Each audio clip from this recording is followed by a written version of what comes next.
mediums of communication you're employing. A stage in front of 50,000 people in an arena versus small screens in front of 1 million people are two entirely different mediums. Although the latter is reaching a much bigger audience, a small screen is always a much more intimate medium and requires an approach where the audience is being addressed in a more direct, one-on-one manner, much like I'm doing now. When considering your lineup, also consider how you're going to communicate to both audiences most effectively, and consider how your lineup is going to do this. Audience engagement is important in both mediums of communication. Now, it's clear to all of us that the world was taken by surprise by the COVID-19 pandemic. And the one question that we've received more than any others throughout this time is predicated on the longing to return to in-person events, but then people say how things will change in a post-COVID world with regard to online events.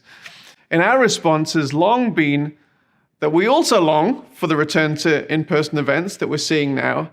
However, online events are not going away. Even before COVID, the online component of events was increasingly in demand, and the complexity was also increasing. So this is an area you shouldn't ignore for too much longer. So that's pretty much all there is for this section. So let's go through our checklist.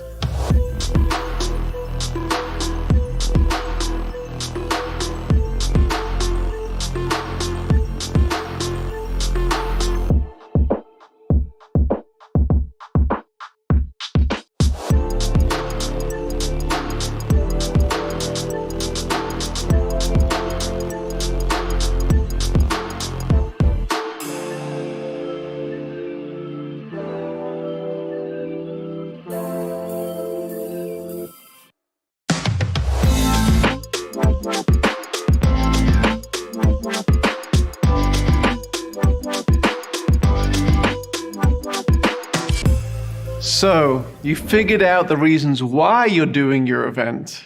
The next thing you need to figure out is how to communicate what you're doing to your intended audience to ensure the right people are at your event. Although this is a little bit of a simplistic take, the human dynamics of any event remain pretty consistent, whether you're a nervous high schooler wanting to pull off the student event of the century, or gathering 80,000 into a football stadium, or hosting an online event of any size. It really is true if you get that school quarterback and cheerleader and their buddies, people start paying attention no matter what demographic you're trying to reach. The quarterback may be different for different audiences, and you may have to be ready to communicate these nuances in language that your particular audience understands and connects with. But outside of these communication differences, other dynamics are actually often the same. The bottom line is that getting people to an event typically revolves around a number of rather similar factors. So let's consider the reasons why people register, buy tickets, and eventually attend an event. And these things are things that you need to consider in your networking and marketing as you prepare for your event. Number one, people will come to see a VIP, a favorite musical act, an influencer, a subject matter expert. That stage lineup is important. Number two, people come to learn. They're going to be equipped at your event. Number three, often people will register to create memories and experience a unique moment of high emotion. That might be a rock band. Number four, for the networking opportunities, often at expo events. Number five, to support a cause. Number six, to be at the event of your tribe, your affinity group, the annual get-together. Number seven, because friends and colleagues are going to the event and people want to be there and belong to the group.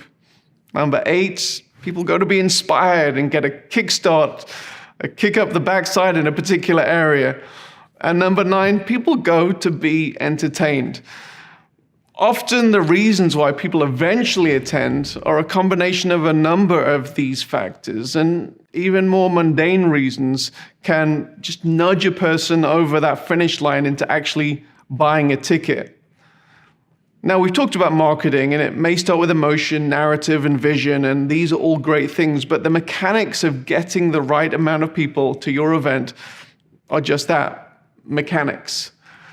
And after a number of events, you will typically be able to estimate the percentage of people who will show up when comparing that to the number of people who have registered. So if you have a free event, it might be, we typically get 50 to 60 people, 60% of people who register who actually attend. Or if you have a paid event, it might be 85 to 95% of people. Also, the same dynamics of giving attendees a nudge to register with tools like giving a price break for early bird purchases, maybe a coupon code or an opportunity to be part of an exclusive component of the event, like a VIP group. They're seemingly mundane, but they can be surprisingly effective. Therefore, it's important to employ a number of marketing strategies when inviting your potential audience. Communicating both the high-level narrative that we've talked about, as well as these more mundane tool nudges on timing, cost, and exclusivity, which can get people over the edge, and so you know